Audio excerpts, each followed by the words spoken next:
Class 12 आपके पास जो सेकंड चैप्टर है inverse trigonometric function according to NCERT, उसकी जो फर्स्ट एक्सरसाइज है 2.1, उस एक्सरसाइज के हमने 1 से लेके 10th क्वेश्चन तक लास्ट वीडियो में किए थे और मुझे उम्मीद है कि आपको समझ में आई होगी। ठीक है, अगर फिर भी आपको कोई डाउट है तो आप पूछ सकते हैं। ओके, तो आज आगे बढ़ते हैं 10th से आगे जो क्वेश्चन है और इस चैप्टर को यहीं कंप्लीट करने की कोशिश करते हैं। चैप्टर को कंप्लीट करने की कोशिश करते हैं, उससे पहले एक्सरसाइज तो देखते हैं। Find the values of the following. Next question इसके बाद, find the values of the following. जो फॉलोइंग है आपको उसकी क्या फाइंड करनी है, वैल्यू फाइंड करनी है।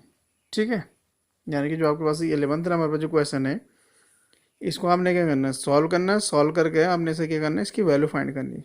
इसकी क्या फाइंड करनी है, वैल्यू फाइंड करनी है। तो अगर आपने क्वेश्चन को देख रहे होंगे आप, तो आपके पास है tan इनवर्स 1 है सॉल्यूशन में, प्लस है आपके पास cos इनवर्स -1/2 है, और प्लस कितना आपके पास sin इनवर्स -1/2 है। ठीक है, तो जब इस क्वेश्चन में कुछ नहीं बोला गया, आपको वैल्यूज फाइंड करनी है। अब कौन सी वैल्यू फाइंड करनी है ये नहीं बोलेगी आपको। तो ये मैंने लास्ट टाइम भी बोला था, ये हमने जब ये चैप्टर स्टार्ट किया तभी बोला था कि ये अंडरस्टूड है कि इसमें आपको प्रिंसिपल वैल्यू ही फाइंड करनी है। जब भी लिखेगा फाइंड द वैल्यूज, इसका मतलब आपको कौन सी वैल्यू फाइंड करनी है, प्रिंसिपल वैल्यू फाइंड करनी है। क्लियर? तो ये है आपके पास tan इनवर्स। अब ये 1, तो आपने देखना है कि 1 कब कब वैल्यू होती है। 1 जो है वो कब कब होती है वैल्यू, कब कब 10 की वैल्यू क्या होती है, 1 होती है। तो आपको पता होना चाहिए कि 10 π/4 की वैल्यू कितनी होती है, 1 होती है। 10th क्लास से आप पढ़ रहे हैं ट्रिग्नोमेट्री जो टेबल होती है मेन, 0 से लेके कहाँ तक 90 वाली। इसमें 0 होता है, 30 होता है, 60 45 होता है, 60 होता है, 90। प्लस है आपके पास कॉस इनवर्स। तो कॉस इनवर्स ये माइनस वाला हमने पहले भी सॉल्व किया था। माइनस माइनस को ऐसे 1/2 किसकी वैल्यू होती है कॉस में, तो π/3 यानी कि 60 की वैल्यू होती है। तो यहाँ हो जाएगा कॉस π/3, इस टाइप से लिख देंगे। प्लस है आपके पास साइन इनवर्स, और साइन में 1/2 किसकी वैल्यू होती है, 30 की वैल्यू होती है। तो माइनस साइन π/, कितना हो जाएगा आपका, ये 6 हो जाएगा। ठीक है, यहाँ तक लग रहा है कि आपको समझ में आ रहा होगा। अब जो रूल था उसके अकॉर्डिंग ये tan इनवर्स है, ये tan है, और ये π/4 है। तो आपको पता है कि इसकी वैल्यू किसके बीच में होती है, 0 और पाई के बीच में होती है। तो आपको पता है कि π/4 जो 0 और पाई के बीच, जो 0 और पाई के, जो 0 और पाई की आपके पास जो रेंज होती है उसके बीच में होती है। कोई किसकी वैल्यू, जो π/4 है, कहाँ बिलोंग करता है, 0 और पाई के बीच में। तो ये क्या हो जाएगा आपका π/4 बन जाएगा। अगर कोई डाउट है तो आप जो प्रीवियस वीडियोज़ हैं तो उनमें आप देख सकते हैं कि ये किस टाइप से वहाँ था। tan इनवर्स और ब्रैकेट में रहा होगा tan x, या वहाँ पर कहीं पे थीटा रहा होगा। ठीक है, और थीटा या x बिलोंग्स टू क्या रहा होगा, 0 to पाई रहा होगा। प्लस कॉस इनवर्स, ये भी ऐसे सॉल्व हो जाता है, बट यहाँ भी माइनस है। तो मुझे इस माइनस को क्या करना है, इनसाइड ले जाना, मतलब एंगल पे ले जाना है। अब एंगल पे डायरेक्ट तो जा नहीं सकता क्योंकि ये क्या है, कॉस है, और आपको पता है कॉस माइनस थीटा क्या होता है, कॉस थीटा होता है। तो उसका हम क्या करेंगे, ये जो कॉस है इसको लिख देंगे π-π/3। अब ये किस क्वाड्रेंट में आ जाएगा, सेकंड क्वाड्रेंट, और सेकंड क्वाड्रेंट में कॉस क्या होता है, नेगेटिव। और प्लस साइन इनवर्स, अब ये माइनस साइन है तो आपको पता है कि जो साइन होता है उस पर जो माइनस साइन होता है वो डायरेक्ट कहाँ चल जाता है, एंगल पर चल जाता है। ये हो जाएगा π/6। तो यहाँ हो जाएगा π/4। अब ये दोनों क्या हो जाएंगे, ऑपरेट हो जाएंगे। तो इसका मतलब यहाँ कितना बचेगा आपके पास, π-π/3, प्लस ये दोनों फिर से यहाँ के बचेगा माइनस का π/6। तो ये π/4 हो जाएगा। अब अगर हम इसको सेपरेटली सॉल्व करें तो ये कितना हो जाता है भैया, वैसे तो आपको पता है, बट फिर भी देखिए 3 माइनस कितना जाएगा, पाई, प्लस इंटू माइनस कितना होता है, माइनस होता है। तो ये हो जाएगा आपका π/4, और 3 माइनस पाई कितना होगा, 2 π/3, और माइनस का π कितना हो जाएगा, 6। ठीक है जी। अब सब में कितना एलसीएम आ रहा, जहाँ तक मुझे पता है 12 एलसीएम आएगा। तो 4 3 जा 3 π, 3 4 जा 12, और 4 2 जा कितना जाएगा 8 π, 6 2 जा 12। तो कितना हो रहा है फिर आपका 8 + 3 कितना हो जाएगा 11 पाई माइनस 2 पाई अपॉन कितना 12। तो ये हो जाएगा आपका कितना 9 पाई बाई कितना 12। अब 9 पाई बाई 12 का मतलब कितना 3 3 जा 9 3 4 जा 12। तो कितना आ जाएगा भाई सॉल्व करके 3 पाई अपॉन कितना 4। और यही इसका क्या हो जाएगा आंसर हो जाएगा।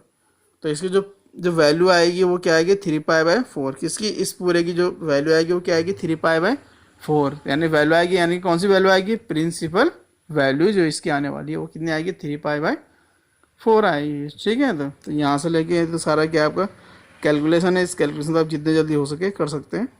और ये आपको लास्ट टाइम बताया था, ये भी किया था हमने लास्ट वाली वीडियो में, और ये तो आपको पता ही है डायरेक्ट हो जाता। इसके बाद आगे बढ़ते हैं, और जो नेक्स्ट वीडियो है, सॉरी नेक्स्ट जो क्वेश्चन है, वीडियो ये पर क्वेश्चन क्या है आपका नेक्स्ट है, इसमें वो ये same find the values of the following, और क्वेश्चन नंबर 12 है आपके पास cos inverse half plus 2 sine inverse half.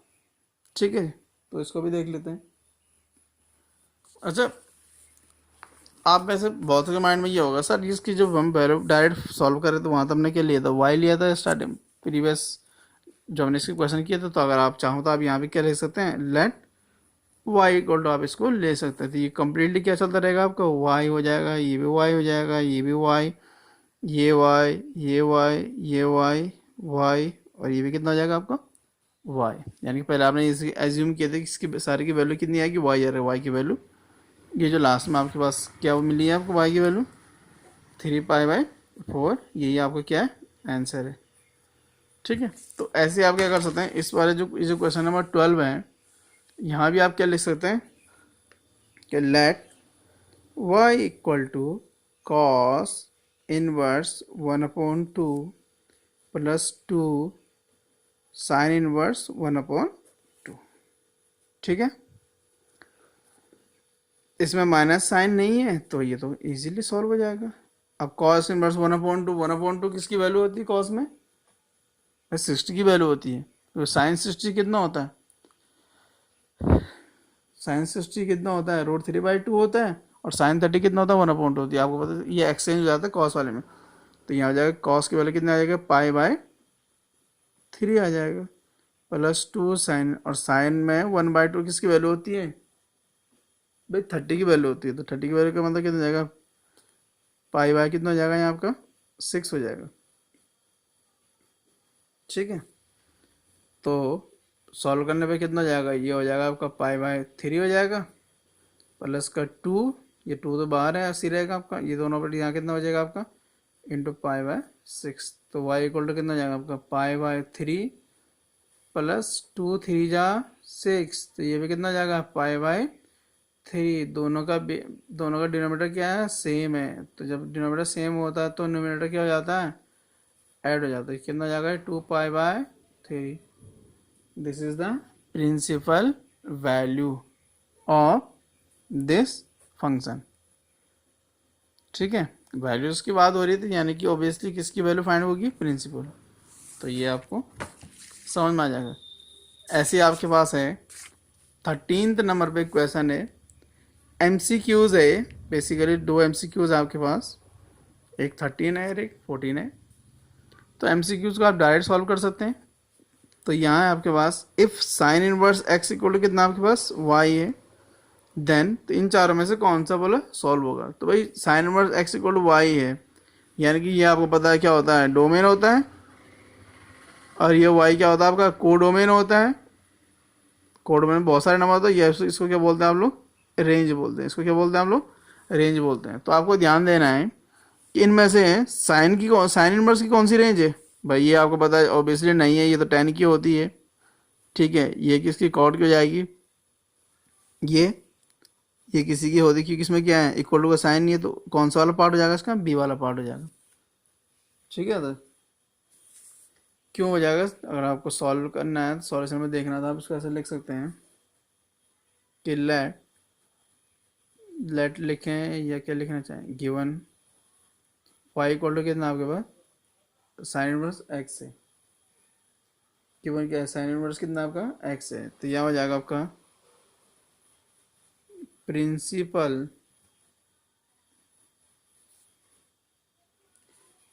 Values, ये प्रिंसिपल रेंज और एक्स इज कितना होता है आपके पास, -π/2 से लेके कहाँ तक होता है आपके पास, π/2 तक होता है। यानी कि अगर मैं इसको जो भी वैल्यू देता रहूँगा मुझे रेंज क्या मिलेगी आपके, ये मिलेगी, इसके अंदर की कोई ना कोई क्या मिलती जाएगी, तो वैल्यू मिलती जाएगी। ठीक है, तो ये होता है। तो इसका ये क्या है आपके पास, ये क्लोज इंटरवल दिख रहा है आपको, तो इनमें से क्लोज इंटरवल कौन सा है, बी पार्ट। तो इसका जो सॉल्यूशन है वो कौन सा वाला पार्ट हो जाएगा, इसका बी पार्ट। तो 13 का जो आंसर है वो क्या हो जाएगा आपका, बी। अब इसमें लास्ट क्वेश्चन है इस एक्सरसाइज का, वो है आपका 14, और ये बहुत ज़्यादा इंपॉर्टेंट है। ये क्या है, काफ़ी ज़्यादा इंपॉर्टेंट है। कभी तो जब स्टार्टिंग में ये कभी 1 मार्क में आता था क्वेश्चन, अब तो क्या MCQs भी आते हैं, तो आपके पास क्या हो जाएगा, ये MCQ में भी ये क्वेश्चन आ सकता है। ठीक है, तो इसको सॉल्व करते हैं। tan इनवर्स √3 आपके पास, तो फिर से वही लेट y को हो जाएगा आपके पास tan inverse √3 minus second inverse -2। इसमें ध्यान देने वाली बात ये है कि सेक के साथ क्या है, माइनस है, और आपको पता है सेक किसका रेसिप्रोकल होता है, कॉस का। कॉस में जैसे जो प्रॉपर्टी होती है माइनस क्या होता है, एंगल पे नहीं रहता है, तो ऐसी इसमें भी क्या प्रॉब्लम क्रिएट होगी, तो फिर से आपको इसमें अरेंजमेंट करना होगा। तो ये हो जाएगा आपका tan इनवर्स √3 है। अब 10 में √3 किसकी वैल्यू होती है भाई, ओबियसली π/, और 60 की होती है, 60 को क्या लिखते हैं, π/3 लिखते हैं। तो ये जाएगा π/3 माइनस का सेकेंड इनवर्स। अब इसको पहले माइनस रहता है, 2 के बारे में सोचते हैं। कॉस 1/2 किसकी वैल्यू होती है, 60 की वैल्यू होती है। किसकी वैल्यू होती है, 60 की, यानी कि 60 क्या होता है, π/3 होता है। तो यहाँ हो जाएगा, तो सेक, तो 2 किसकी हो जाएगी, सेक की, तो सेक π/3 हो जाएगा। तो y इक्वल हो जाएगा आपका, ये दोनों ऑपरेट हो जाएंगे, तो यहाँ हो जाएगा π/3 हो जाएगा। ये माइनस है,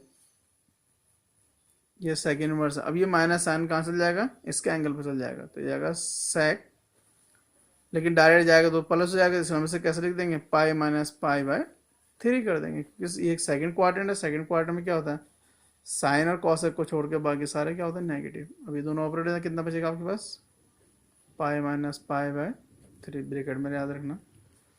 तो ये हो जाएगा आपके पास π/3। अब इसको यही सॉल्व कर लेंगे, 3 π - π, तो कितना हो जाएगा अभी आपके पास, π/3, 3 π में से पाई माइनस हो गया तो कितना होगा, 2π/3।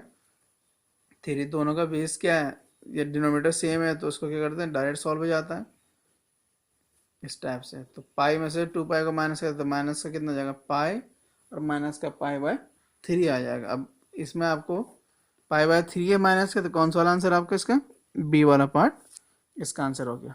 ठीक है जी। तो ये आपकी एक्सरसाइज एनसीईआरटी की जो एक्सरसाइज है सेकंड चैप्टर में 2.1 ये कंप्लीट हो गई है।